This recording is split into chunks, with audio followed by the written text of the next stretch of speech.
Comment tenir les bonnes résolutions de 2020? Let's go! Hello, moi c'est Aurora, je suis italienne, je suis prof d'empowerment au féminin et ma mission c'est d'aider les working girls à devenir des vrais girl boss, à s'épanouir dans leur vie professionnelle tout comme dans leur vie personnelle. You want an end.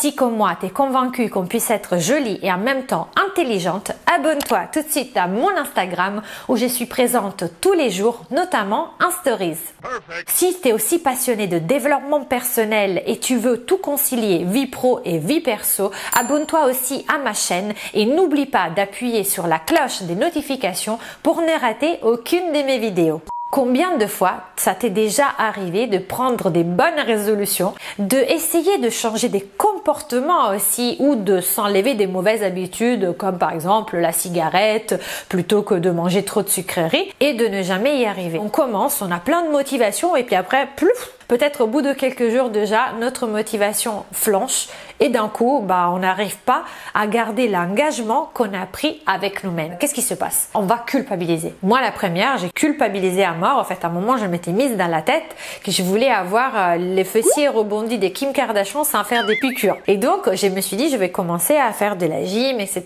Et je m'étais fait un planning, je m'étais inscrite à la gym. Bref, la totale. Au bout de quelques jours, c'est même pas des semaines, parce qu'en général, quand on s'inscrit à la gym, la première semaine, on y va presque tous les jours et après, il n'y a plus personne. Je me suis inscrite et puis après, j'en ai eu marre. En fait, je trouvais ça relou, ennuyeux et j'aimais pas du tout. On se pose la question, on se dit, il doit y avoir quelque chose qui ne va pas avec nous-mêmes. C'est nous le problème. On culpabilise à fond. Pas du tout les filles. Nous ne sommes pas le problème. C'est juste un problème de mauvaise stratégie. On a pris quelque part le projet du mauvais côté. Peut-être on a tout simplement voulu voir trop grand. Alors oui, on dit tout le temps qu'il faut viser la lune pour au final avoir les étoiles. C'est vrai et en même temps, quand on se pose des objectifs trop grands, automatiquement on va se décourager face à l'ampleur de la tâche. L'idée ici, c'est de scinder le big objectif, un objectif beaucoup plus petit, beaucoup plus atteignable pour éviter que notre cerveau nous envoie des signaux comme quoi, il vaut mieux laisser tomber. Parce que tout simplement, notre cerveau va avoir peur de l'échec. Donc, comme on a peur de l'échec, il va nous dire laisse tomber. Parce que si on laisse tomber, on n'a pas essayé. Et si on n'a pas essayé, on ne peut pas dire qu'on a échoué. Même si en vrai, on a totalement échoué parce que si par exemple on voulait perdre du poids, si on ne fait rien, forcément on va pas perdre du poids. L'idée c'est donc de scinder le big objectif en petits objectifs qui cumulés, et c'est ça le secret des routines, vont nous amener à atteindre sur le long terme l'objectif final, mais de façon beaucoup plus smooth, beaucoup plus délicate. Ces conseils, je les ai pas inventés, je me suis vraiment inspirée d'un livre que j'ai lu de Stephen Guise, je vous le mets ici. Je disais tout à l'heure que c'était une mauvaise approche stratégique. Pourquoi? Parce qu'à chaque fois qu'on veut mettre en place des bonnes résolutions, on va se baser sur deux choses qui en réalité sont hyper fluctuantes et instables. La première, c'est la motivation. La deuxième, c'est la force de volonté. La motivation, pourquoi? Parce qu'elle est complètement volatile, imprédictible et très instable. Par exemple, j'imagine que ça vous est comme moi, je vous racontais mes aventures de la salle de gym. Je pense que vous aussi, peut-être, ça vous est déjà arrivé en tout cas, d'avoir un objectif, d'être chargé à bloc quand vous fixez l'objectif. Vous êtes sûr que vous allez y arriver, vous allez vous mettre vraiment en mode commando. Sauf qu'au bout d'un moment, votre motivation elle commence à décroître. Pourquoi? Parce que vous voulez des big résultats, on veut toutes des big résultats et le problème c'est que au bout de 2, 3, 4 jours, voire peut-être 2 semaines, on n'arrivera pas à obtenir immédiatement ce même big résultat qu'on veut atteindre. L'effort que tous les jours on devra fournir pour arriver à ce big résultat nous paraîtra trop important par rapport au résultat qu'on a déjà obtenu. Et à partir de là, notre motivation va commencer à baisser et on va commencer à douter même du fait de pouvoir y arriver et on va laisser tomber parce qu'encore une fois, les résultats qu'on a obtenus pendant ces 2 semaines, par exemple, si on reprend l'exemple de la gym vont pas être la transformation en Kim K. On va être déçu et donc on va laisser tomber. L'autre chose sur laquelle souvent on se base et qui est vraiment fluctuante, c'est la force de volonté. Pourquoi? Parce que la force de volonté, Elle est importante, mais c'est un peu comme une pile.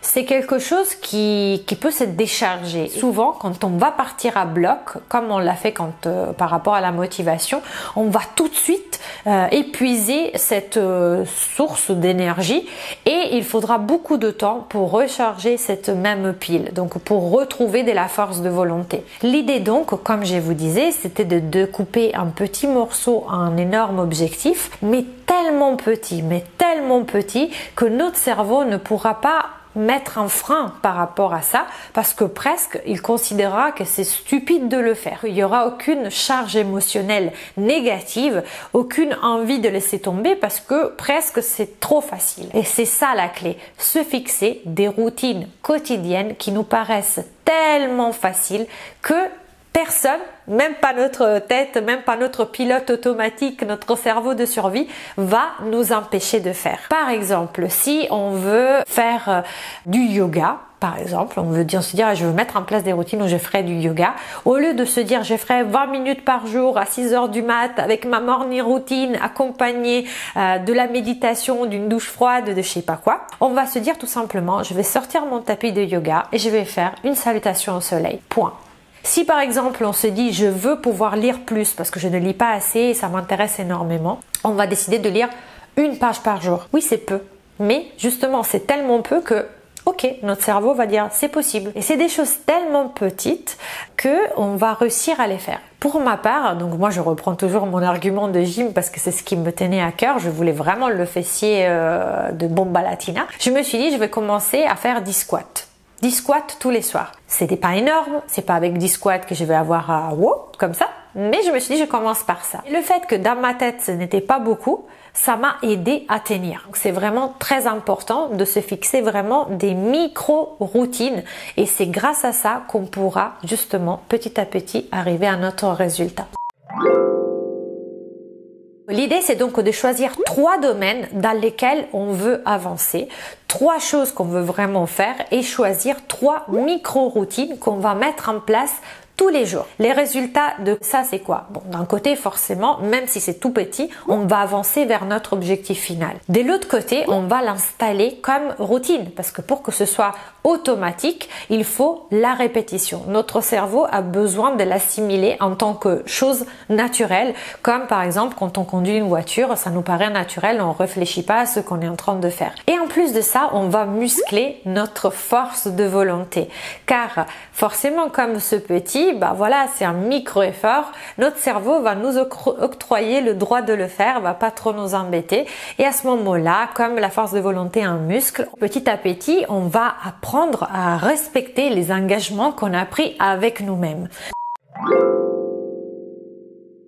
Si on commence à faire ça et on s'aperçoit que quand même il y a des résistances, quand même on a envie de laisser tomber, ça veut dire tout simplement que la micro-tâche qu'on a établie, elle est peut-être encore trop grosse. Il faut encore redimensionner, la rendre encore peut-être presque stupide à nos yeux pour que notre cerveau ne pose pas de soucis quand on décide de le faire. Si par exemple on se dit, dans mon cas c'était 10 squats, si j'avais trouvé impossible de les faire, de maintenir ce rythme pour que je le fasse vraiment tous les jours, j'aurais dit bon ok, à ce moment-là j'en fais 5. Et si ces 5 étaient encore trop nombreux, j'aurais dit j'en fais un seul squat par soir. J'essaie c'est petit, mais ça sert à muscler notre muscle de la force de volonté.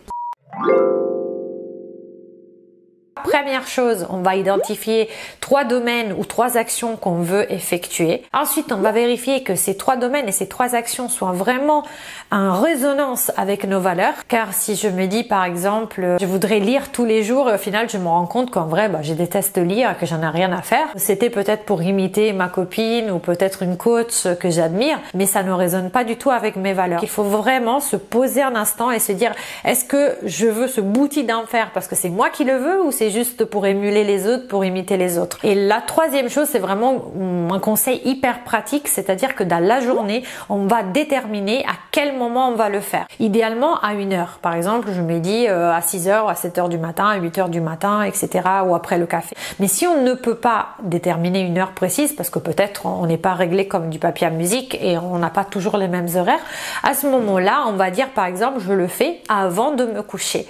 Comme ça, on sait que de toute façon, on va se coucher le soir et ça sera beaucoup plus facile pour nous de se dire ok, je ne l'ai pas encore fait. Cette méthode, disons pour des petits pas, cette méthode de la mise en place des routines pour réussir à tenir les engagements qu'on a pris avec nous-mêmes, les bonnes résolutions pour 2020, peut être aussi accompagnée par une méthode qui est celle justement de la gestion du temps, le fait qui va nous permettre de gagner du temps. Et si vous êtes intéressé par ça et si vous voulez vous aussi avoir des outils pour mettre en place les routines, je vous dis tout dans ma vidéo gratuite que j'ai faite sur ce sujet qui va vraiment vous dévoiler la clé ultime de comment gagner du temps, comment économiser du temps, comment mieux utiliser aussi votre temps et donc atteindre vos résultats. Et je vous mets les liens en barre d'infos, elle est complètement gratuite, il faut juste que vous cliquiez ici. J'espère que cette vidéo vous aura plu. Si c'est le cas, mettez-moi un pouce bleu, même non, un seul, un pouce bleu pour m'encourager à produire de nouveaux contenus. Abonnez-vous si ce n'est pas encore le cas. Appuyez sur la cloche pour ne rater mes vidéos. Et aussi, suivez-moi sur LinkedIn où, comme d'habitude, je vais relayer cette vidéo. Je vous dis ciao et à la prochaine.